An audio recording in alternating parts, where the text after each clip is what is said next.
আসসালামু আলাইকুম সমস্ত ভিউয়ার্স, কেমন আছেন? আমি মোহাম্মদ জাকারিয়া, পল্লী চিকিৎসক, মোটিভেশন স্পিকার। আপনাদের সামনে স্বাস্থ্য বিষয়ে আলোচনা নিয়ে আসলাম।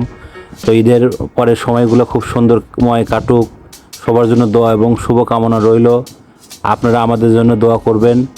তবে প্রিয় বন্ধুরা, যারা দেখেন সবসময় সাবস্ক্রাইব করেন, লাইক করেন এবং আমাকে ভালোবাসেন, তাদের জন্য বলছি আপনারা অবশ্যই নিজেকে লক্ষ্য রাখুন। আপনারা কখনো টেনশন করবেন না যে আপনার মাথার চুল উঠে যাচ্ছে।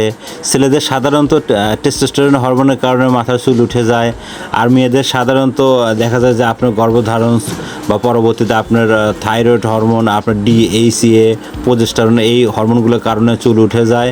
আপনারা এলোমেলো শ্যাম্পু ব্যবহার করবেন না, বেশি খার শ্যাম্পু ব্যবহার করবেন না এবং ডাক্তারের কথা অনুযায়ী আপনারা স্বাস্থ্য অনুযায়ী চলবেন। এবং আমাদের 100 বছরের প্রতিষ্ঠানে আমাদের সঙ্গে যোগাযোগ করুন, আমাদের ডিসক্রিপশন বোর্ডে নাম্বার দেওয়া আছে।